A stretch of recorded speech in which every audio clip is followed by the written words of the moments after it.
интернетке чыгып кеткен маалыматтын зыяны дагы болуп калып атат да, таасири да болуп калып атат. Мына ушул сыяктуу түшүнүктөр бүгүнкү күндө биздин коомдо дагы аябай мындай орчундуу маселелердин бирине айланды. Биз көп учурда мындай эркиндик дегенде же сөз эркиндиги дегенде эске албайбыз да, ушул анын жоопкерчилиги бар экен деген. Азыр социалдык тармак биздин резюмебизге айланып калды, таржымабызга айланып калды.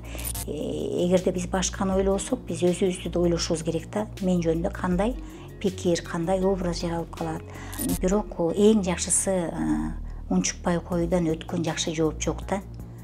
Конструктивдүү сын пикир менин айтып аткан маалыматым боюнча боло турган иш. Дайыма активдүү колдонгон киши бир инерция менен кете берет да, чыгарып атып кандайдыр бир мындай чоң одоно ката эмес, бирок кичине кемчиликтер болушу мүмкүн да. Андай кемчиликтерди бирөө айтып койсо, аны беттен алып, аны блоктоп, аны өчүрүп, же болбосо аны өзүң тарапташтарың алып келип аны баса калыштын кереги жок. Баягы күндө айтылып жүргөн сөз ал жакта дагы айтылса, бул таптакыр эле башкача бир жыйынтыктарга алып келип коюшу мүмкүн. Зыянын өзүнө дагы ошол кишинин, анан жалпы башка элдерге дагы тийгизип коюшу мүмкүн да.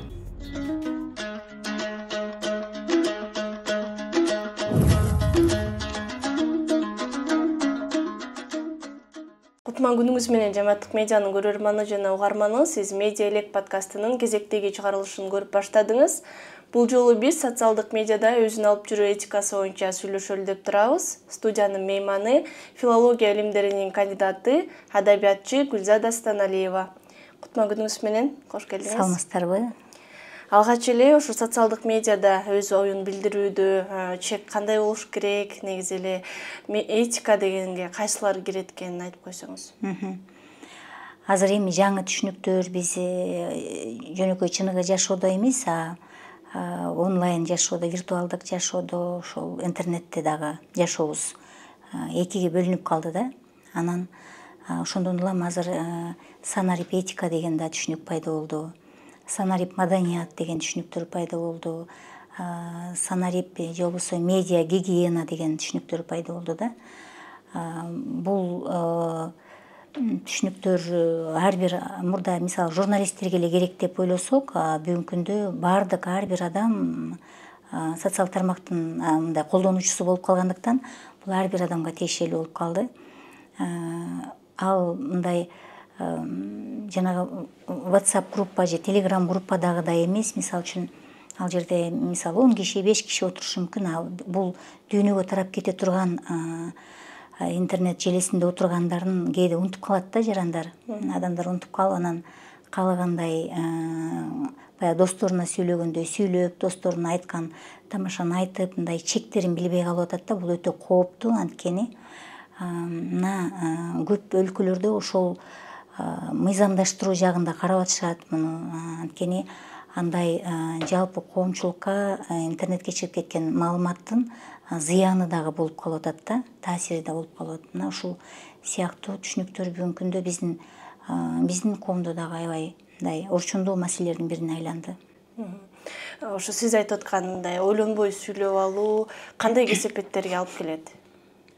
Өзүңүздөр көрүп атасыздар, акыркы күндөрдө эле мисалы жана кейиштүү трагедиялуу окуя болуп кетти. 5 баланын энеси күйөөсүнүн колунан каза тапты. Ошого дагы пикир айткан, негизи абдан бул чоң резонанс жараткандыктан пикир айткандар аябай көп болду. Ошонун негизинде эле ошолордун арасында буга терс пикирин айтып чыккандар да болду да. Мына ошолор айрымдары укук коргоо органдары тарабынан кармалып, сурак берип, азыр мына иш козголгонго чейин барып атат да. Мунун натыйжасы мына ушундай нерселерге алып келип атат да. Ал бир окуя боюнча ар кимдин ар кандай ой болушу мүмкүн, бирок ал нерсени социалдык тармакка жазган учурда бул өтө чоң жоопкерчиликти алып келет да. Мисалы биз көп учурда мындай эркиндик дегенде же сөз эркиндиги дегенде эске албайбыз да, ушул анын жоопкерчилиги бар экен деген. Ал эми бул эки түшүнүк абдан тыгыз байланышкан эки түшүнүк да. Анан балким ошол адамдардын өзүнүн жанагындай жеке турмушунда бир чоң мындай кыйынчылык бардыр, балким акылында бир маселе бардыр, акыл эсинде. Анан ошол адамдар дагы социалдык тармакка мындай кирип, же болбосо кээде мас абалында кирип, ушундай акыбалда кирип ар кандай нерсени айтып, анан анын жоопкерчилигин албетте тартышат да. Менимче мындан кийин дагы бул ошо социалдык тармактарда ар бир жаран үчүн жанагы пикир айтуунун, жеке адамдын жекечелигине асылуу, жеке турмушуна кийлигишүү деген сыяктуу комментарий калтырганда жандай кастык тилин деп коебуз, же болбосо уят сөздөрдү, адепсиз сөздөрдү жазуу сыяктуу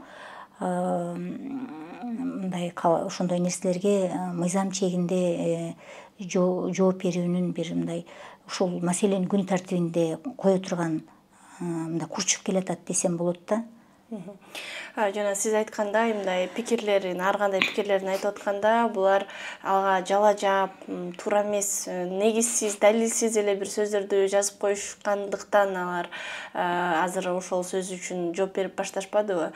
Анан андан башка деле бизде блогерлер деп айтсак болот, көп аудиториясы бар адамдар кээде ошо коомчулукка бир туура эмес пикирлерин жазып койгондо, аларды кайсы бир деңгээлде мындай жоопкерчиликти сездириш үчүн кээ бир окурмандары пикирлерин жазып калса, мен жакпай атсам, бул менин жеке баракчам, башка баракчага өтүп кете бергиле, мага катталбай койгула, мени окубай койгула дегендерди айтат да.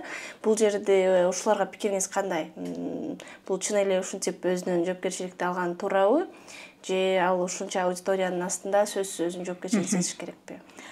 Сөзсүз түрдө жоопкерчилик болот. Ал тургай андай көп аудиторияң болбосо деле, жөн эле башка бир адамдын алдында, посттун алдына пикир жазсаң деле, ал жерде деле жоопкерчилик болуш керек да. Анткени аны ошол миңдеген киши окуйт да. Мисалы, айталы миллион катталуучусу бар же 100 000 катталуучусу бар кишинин посттун алдына комментарий жазып атканыңдын өзү ошол жерде көпчүлүк окуйт деген нерсе да. Бул бир гана ошол посттун же ошол баракчанын ээси эмес, комментарий жазган кишилерге чейин мындай таасири болуш керек да, ошол жайылат ошол.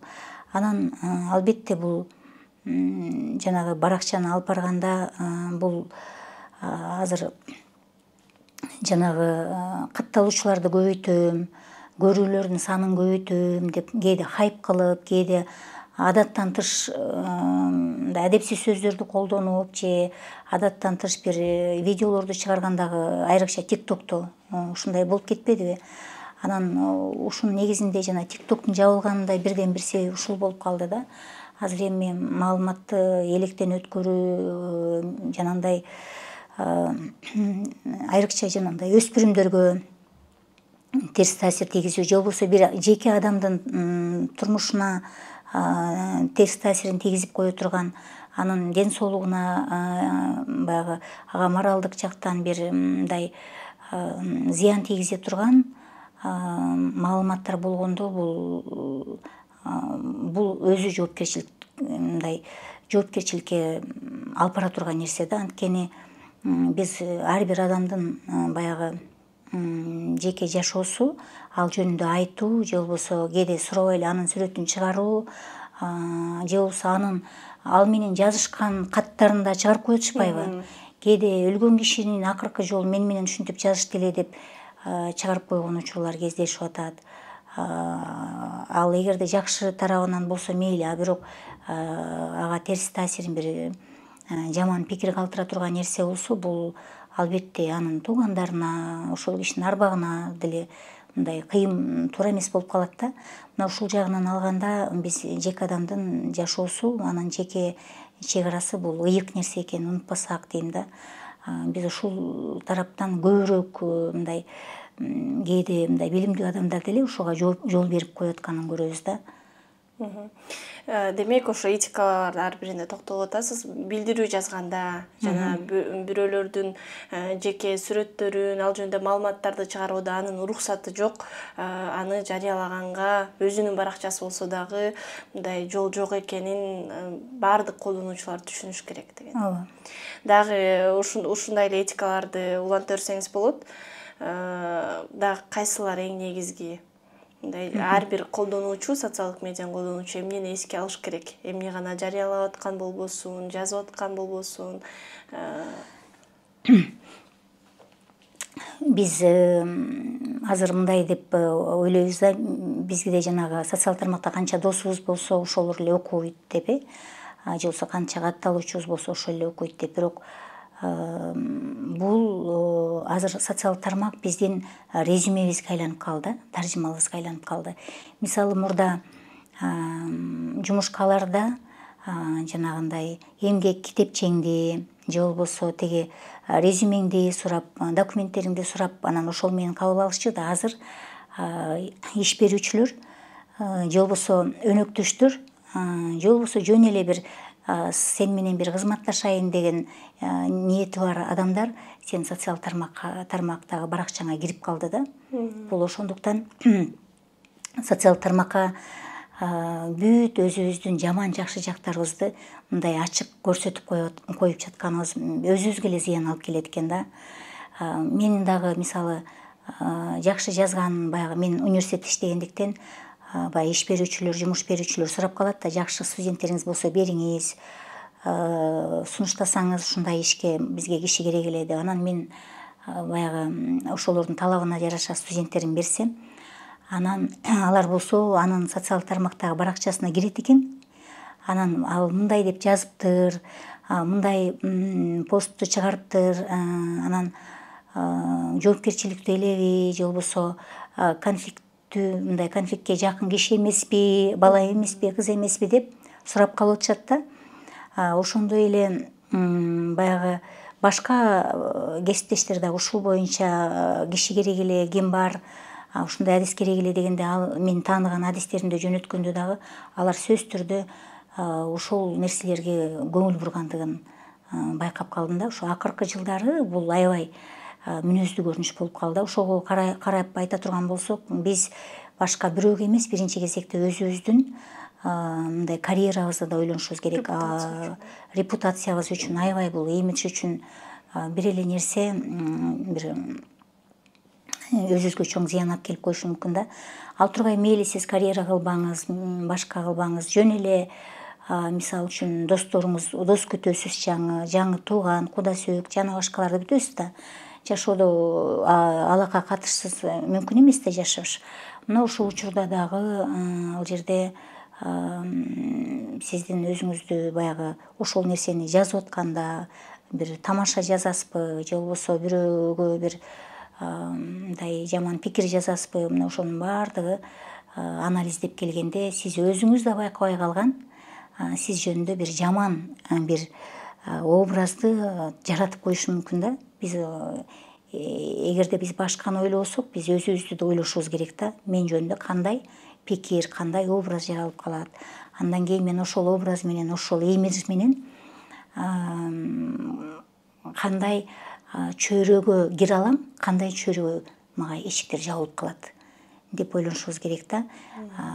Көбүнчө биз ошону ойлонбой эле мындай ситуацияга, жагдайга, кырдаалга жараша эле ойлонуп атабыз. Жиниңиз келип кетсе жазып коебуз. Ошол учурда эмнени ойлонсок, же болбосо бирөөнү шакабалап, бирөөнү шылдыңдап атса, анан ага кошулуп шылдыңдап кетебиз андан ары. Ошол биз жана бул нерсе бирөөгө сын айтуу, бир мындай өзүңдүн бир ага карата туура эмес кылып атканын айтуу деген нерседен айырмаланат. Бул конструктивдүү сын, бул такыр башка да. Ал жерде адамдын өзүнө асылбайт, ал жерде адамдын жасап аткан конкреттүү ошол ишинин катачылыктарын гана ошол факты далилдер менен гана көрсөтүш керек. Мындай жагы мындай болуп калды, бул мындай кылса болмок деген сыяктуу да. Анан биз көп учурда жасап аткан ишти эмес, көбүнчө адамдын өзүнө, анын келбетине, керек болсо анын кайсы жерден экенине, анын сүйлөгөндө бир жеринде дефектиси болуп калса анысына, же болбосо кийимине жана башкасына асылган учурлар көп болот да. Бул өтө биз ал адамды жаман көрсөтпөйбүз, биз өзүбүздүн ички маданиятыбыздын кандай экенин көрсөтүп коебуз да. Демек ушул жерден жакшы айтып кеттиңиз, угармандар. Биз жабаң эле жакшы сөздөрдү жазып, жакшы пикир айтып, же унчукпай отурушубуз керек экен деп ойлоп калбаш үчүн ошол өзүнүн пикирин дагы туура айтуу, туура сын пикир билдирүү маанилүү экенин, эң негизги мындай зыян келтирип албай айтыш керек экенин дагы белгилеп кеттиңиз окшойт, Анан ошол жана билдирүүлөр боюнча дагы айтып жатпадыңызбы беле, комментарийге жазып атканда. Ушул жерден да көп адамдар мындай каймайтышып, тааныбаган эле адамдар бири бири менен урушуп кеткен учурлар бар да. Ушулорго кандай сунушуңуз бар? Мындай кантип туура ал адам менен комментарийде кандай реакция кылыш керек? Мен кыргыз тил боюнча дагы блог алып барам. Анан ошол кыргыз тилде айрым баягы көп кетирилген каталар боюнча анын эрежесин алып чыкканда басып эле жатып калышат да. Мен ошол видеомдочу кээде эки жаат болуп урушуп кетишет. Кээде жанагындай мага асылып башташат да. Айрыкча тиктокто аябай негатив пикирлер көп болчу.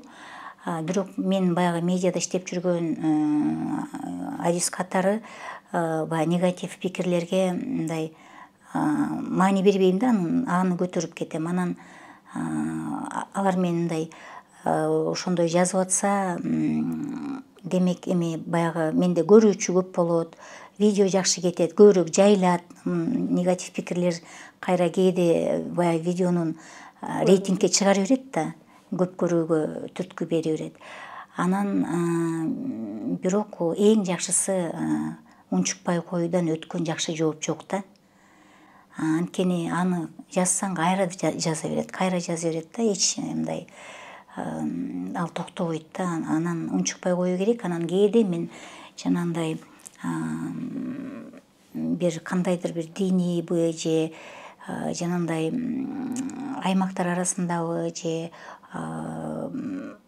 улуттар арасындагы бир кастыкты козуткан пикирлер болгондо өчүрүп койгонго аргасыз болом да. Эгерде жеке мага асылып, жеке менин видеомо байланыштуу жаман пикир жазса, ага унчукпайм. Эгер өтө эле мындай ашып кетсе, бир адепсиз сөздөрдү колдонсо, анда өчүргөнгө аргасыз болом. Анан дагы бир жакшы бир ыкма бар, өтө сылык жооп берүү. Ошондо дагы адамдар мындай өзүн басып азая түшөт да, баягы негативдүү терс эмоциясы мындай тынчый түшкөнүн байкадым да. Мага дагы ошондой пикир жазып, анан кийин дайыма терс пикир жазып, дайыма мындай чукуп турган комментаторлорум бар. Анан азыр эмне деп коет, хейтер деп коем. Мен бирок ал сөздү колдонгум да келбейт, анткени ал адамдын өзүнүн пикири. Балким менин пикиримден альтернативалуу башка да пикирлер болушу керек да. Анан бир жолу ошол жазбай калды да, ошол киши такыр эле көп күн болду жазбай калды. Анан мен чын эле ойлондум да, ошол киши эмне болду экен, жакшы эле жүрөт болду экен деп. Анан кийин көп бир канча убакыт өткөндөн кийин анан дагы жазган экен. Анда дагы мындай сын пикир жазыптыр да.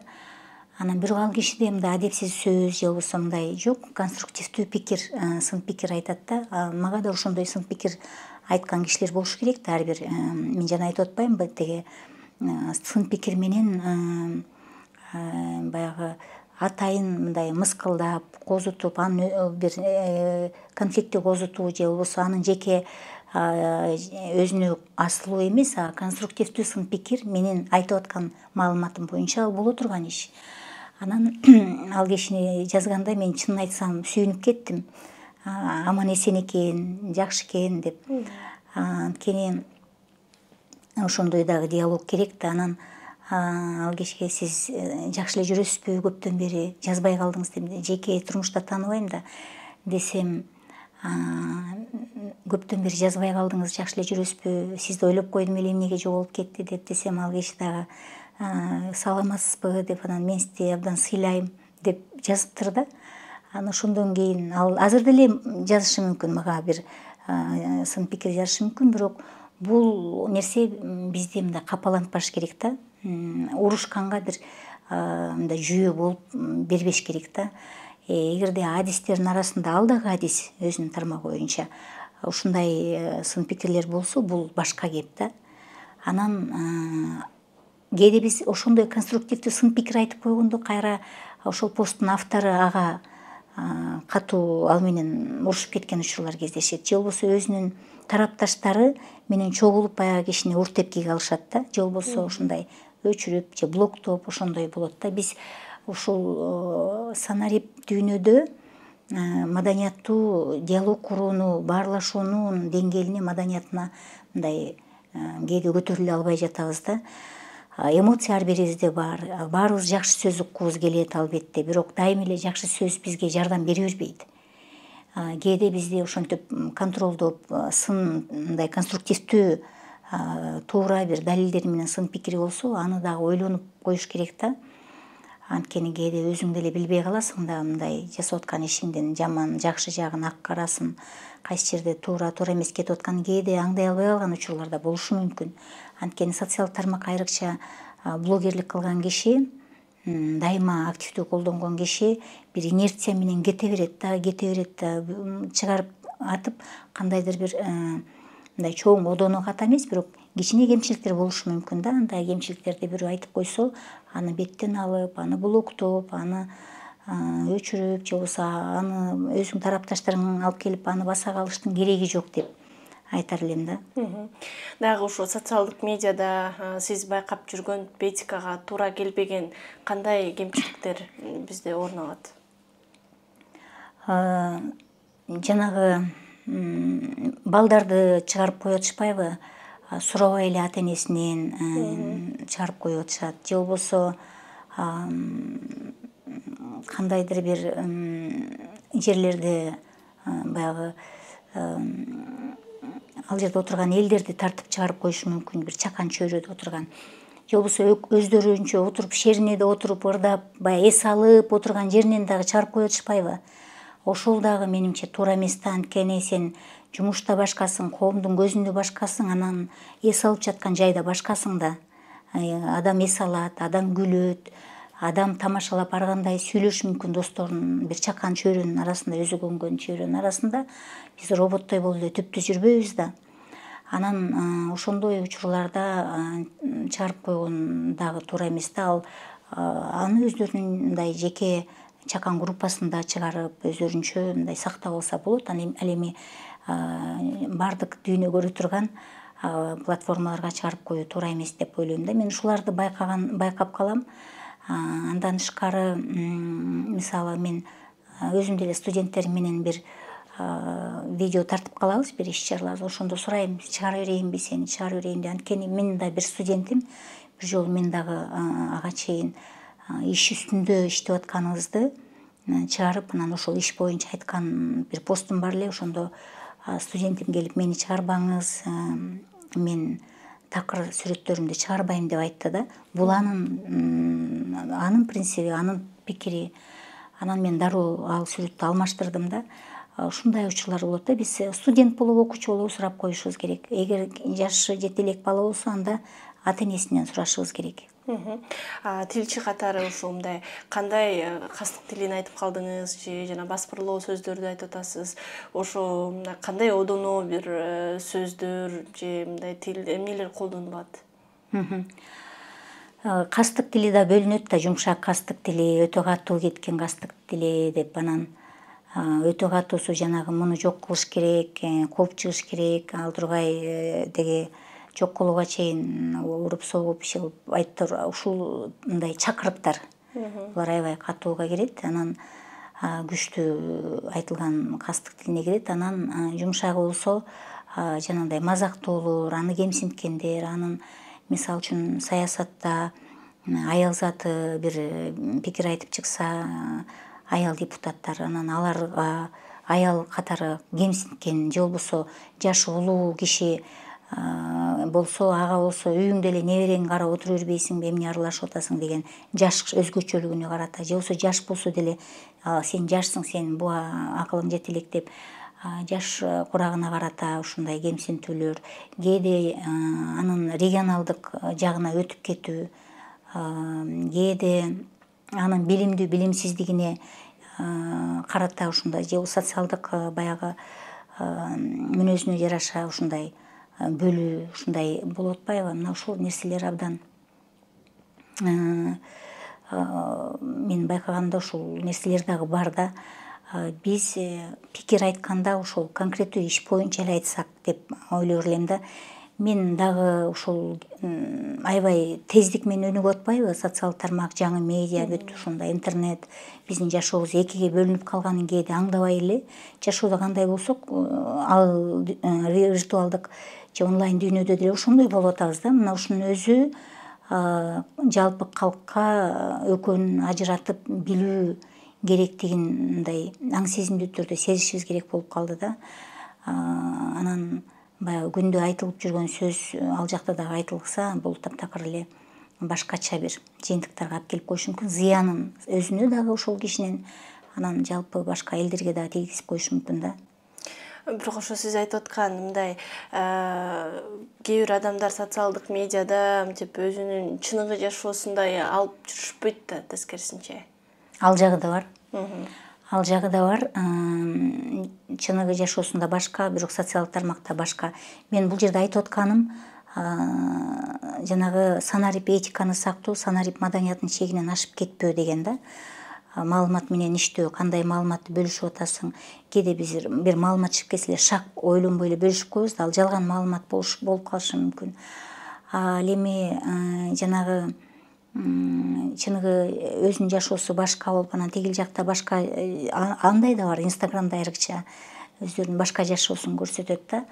Эми эгерде ал көрсөтүп аткан жасалма дейли, жасалма жашоосу эч кимге зыянын мындай тийгизбесе, менимче ал ага эч кандай деле мындай кини коюлбаш керек да.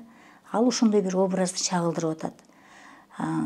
Мисалы, ал катталуучуну көбөйтөм деп туура тамактануу, сергек жашоону жайылтып ататтыр, өзү андай деле карманбастыр балким. Анан бирок бул жакшы эле нерсе да, анан барып ага суроо беришет, адамдар ага кайрылат, анын өзүнүн образы ошондой түзүлүп калганда ал өзү деле байкабай ошол жашоо менен кетет. Эгерде ушул тарабын айта турган болсокчу, анан жанагы эми ал биз азыр мындай көзөмөлдөй албайбыз баары бир. Ким эмнени баягындай кандай жашоосун көрсөтсө ошондой көрсөтө берет. Бул адамдардын өзүнүн эркине байланыштуу да. Анан болгону бул жерде жанагы эч кимге зыян келтирбе деген принцип эле сакталса болду. Менимче ал адамдар эмнени баягы өзүнүн чакан аудиториясы менен кандай темада баарлашса, албетте ал бирөөгө зыян келтирбеген бир адаттан тыш тема болбосо, ага эч ким эч нерсе дей албайт. Сиз жогоруда ошо социалдык медиада өзүн алып жүрүү этикаларынан бир топ токтолуп айтып өттүңүз. Анан эми ушул эрежелерди бузулса эмне болот, эмнеге алып келет дегенди айтып койсоң. Буга жогоруда да айтып өттүк да, мына алды камала баштады. Анан бир жолу ушул бир чоң саясатчыга ал өзүнүн пикирин айтып чыкканда, ага аябай негативдүү пикирлер, ушунчалык терс пикирлер көп айтылды. Акырында айтылып барып, анын кийимине, анын турган турпатына, сүйлөгөн сөзүнө, анын басып өткөн жолуна ушундай катуу айтып, муну жок кылыш керек, муну мындай кылыш керек, андай кылыш керек деп айтып атып, акыры барып ошол кишиге кол салганга чейин жетишти да. Физикалык түрдө аны ортокмукка алганга чейин жетти да. Негизи ошондой кастык тили мындай реалдуу турмушта дагы ага зыян келтирип койгонго чейин алып барат да. Биз жана телефондун ар жагында отуруп алып, диванда отуруп алып, төшөктө жатып алып эле айтса кошулуп айтып кое беришибиз мүмкүн негативдүү. Анткени элдин баары айтып атса, мен деле айтып коеюнчу деп, элдин көбү ушундай пикирде экен деп айтып коюшу мүмкүн да. Бирок ошолор бирден, экиден баягы комментарийлер топтолот, анан ошол кишиге түздөн түз зыян келтирип коюшу мүмкүн да.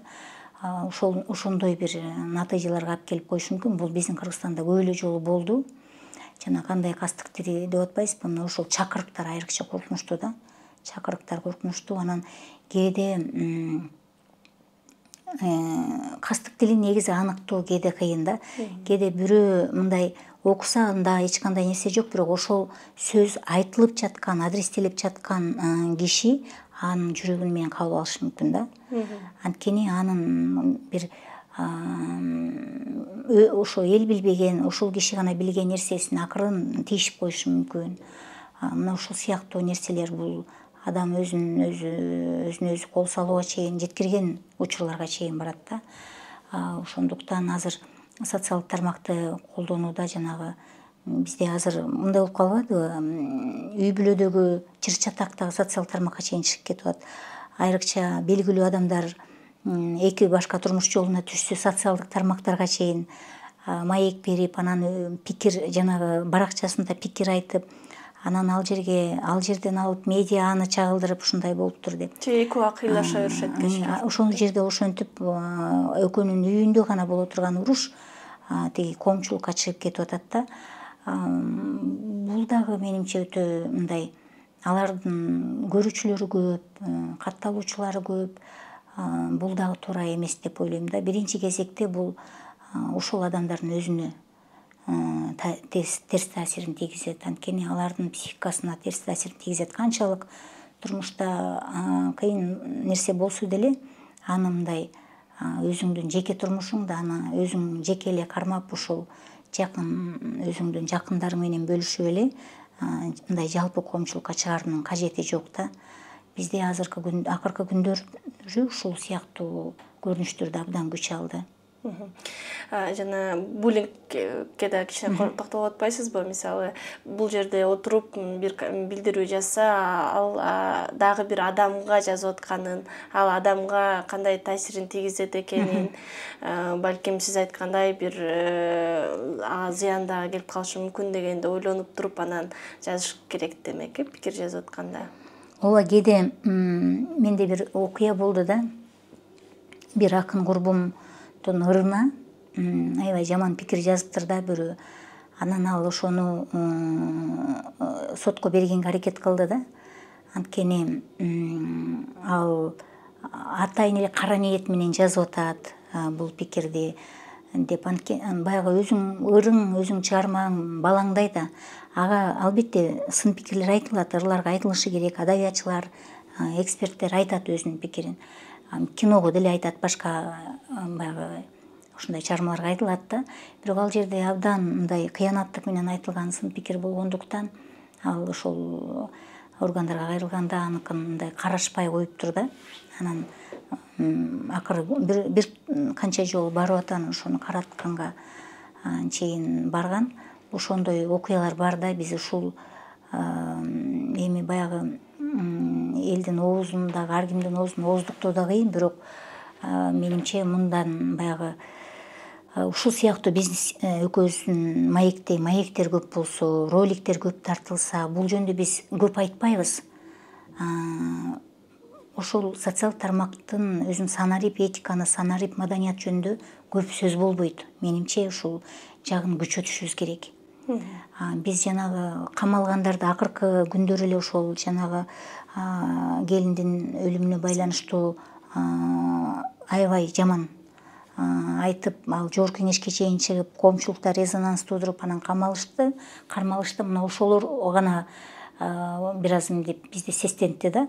Бирок бул тынымсыз айтылып, баягы биз азыр социалдык тармакта телефонду аңтарып атканда рекламалар чыга берет го, ошондой болуп чыга бере турган деңгээлге чейин жете турган мезгилде жашап атабыз да. Менимче ошондой роликтерди керек болсо таргетке берип, атайын тиешелүү мекемелер бул боюнча элдин социалдык гигиенасы, баягы социалдык тармактарда медиа гигиенасы боюнча мындай иш жүргүзбөсө болбой калды чындыгында. Чоң рахмат. Бизге дагы ошол баардык жерде өзүнүн эрежелерин колдонуп жүргөндөй эле социалдык медианын дагы өзүнүн эрежелери бар, аларды сактап жүрүш керек деп медиа эксперттер көп айтып келишет. Анан жогоруда да биз практикалык көп кеңештерди айттык окшойт. Сизге чоң рахмат, убактыңызды бөлүп угармандарга пайдалуу маалыматтарыңыз менен бөлүшкөнүңүзгө. Урматтуу көрөрман жана угарман, сиз Медиа Элек подкастынын кезектеги чыгарылышын көрдүңүз. Бул жолу биз социалдык медиада өзүн алып жүрүү этикасы тууралуу сүйлөштүк. Студияда мейманда филология илимдеринин кандидаты, адабиятчы Гүлзада Станалиева болду. Подкастты мен Айгерим Кубатбекова алып бардым. Кайрадан эфир аркылуу амандашканча саламатта туруңуз.